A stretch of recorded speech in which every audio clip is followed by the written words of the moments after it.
Hey guys and girls, we're here with Chapter 7, Section 4 notes here, the birth of political parties, Adams and Jefferson. So let's take a second and look at the key concepts the notes will cover.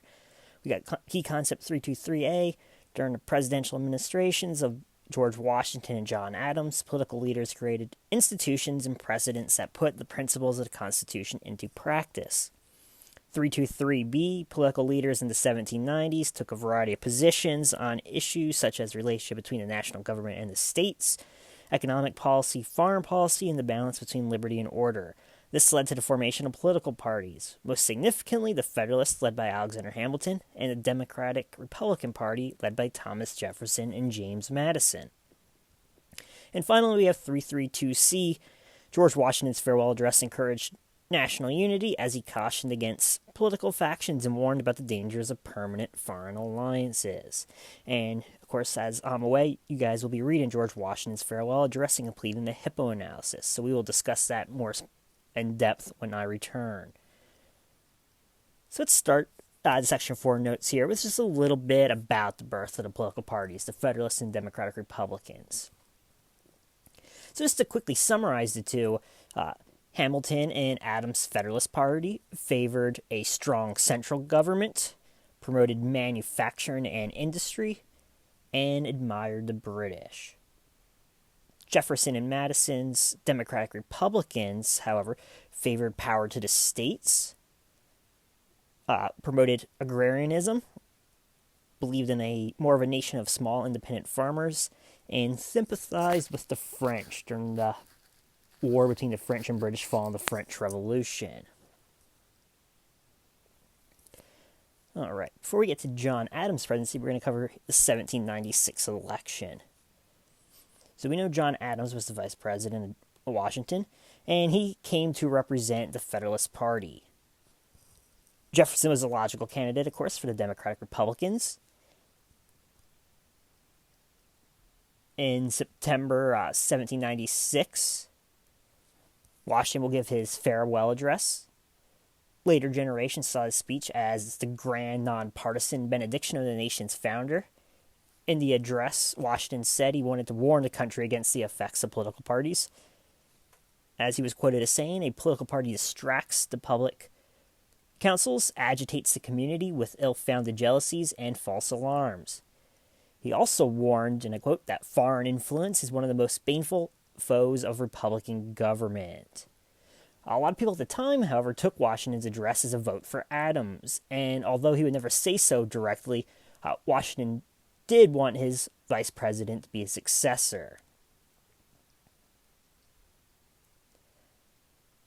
So, of the 139 electoral votes cast in the 1796 election, Adams received 71, all from New England, New York, and New Jersey, while Jefferson received 68, all from Pennsylvania and the southern states. So Adams became president and Jefferson vice president, because at that time, the candidate who came in second in the Electoral College became the vice president. And you can take a look at the electoral map here. All right, so let's talk a little bit about John Adams' difficult presidency, because he is a one-term president. So the Adams administration immediately dealt with foreign struggles when he came to office, when the French seized 300 American ships in 1797. When Adams sent diplomats to France to negotiate with its foreign minister, French officials identified only as X, Y, and Z demanded a bribe. Outraged, the U.S. refused, and Adams prepared for the possible confrontation with France by beefing up the U.S. Navy. This was known as the XYZ affair. And of course, because it's going against France, it's going to anger the Democratic Republicans, who are going to begin to question the Adams administration as they engaged in a quasi-war with France. Consequently, the Federalists pushed through Congress the Alien and Sedition Acts in an effort to weaken the support of Democratic Republicans and silence criticism against Adams' administration. The Alien Act made it much more difficult to gain citizenship, while the Sedition Act made it illegal to speak against the federal government. The Federalists argued that it strengthened national security during this quasi-war with France. Of course, Democratic Republicans are going to see it as unconstitutional and going against the rights of Americans, such as free speech. So in direct response, Jefferson and Madison, and this is really what seals the deal also for Madison staying and becoming a strong Democratic Republican. But in response to these acts, Jefferson and Madison created the Kentucky and Virginia resolutions to effectively nullify the Alien and Sedition Acts, while the Federalists pushed for an official declaration of war against France. However, Adams opts for peace with France, and by 1799, the quasi-war came to an end.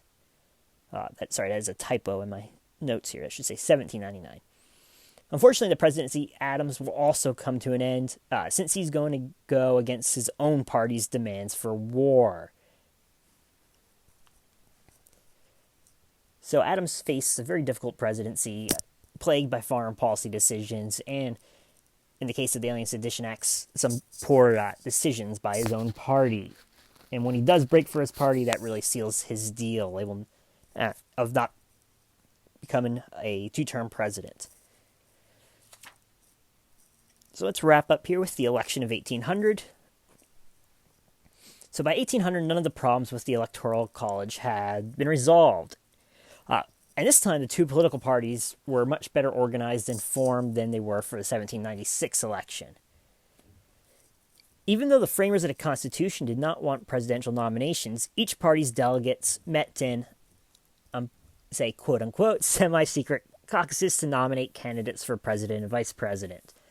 As I said, with Adams losing his support to be reelected by the Federalists, the election of 1800 seemed to heavily favor the Democratic-Republican candidate Thomas Jefferson.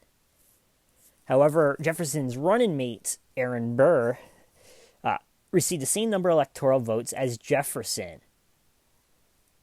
And not trusting the ambition and morality of Aaron Burr, Hamilton is going to lend his support, and therefore much of the support of the Federalists, to Jefferson, enabling him to win the tiebreaker in the House of Representatives. This will also start the beef, quote-unquote, that begins between Burr and Hamilton, which will result in the duel that will ultimately claim Hamilton's life. All right, so that's a wrap on the Section 4 notes and the Chapter 5 notes. I will see you guys next week when I return.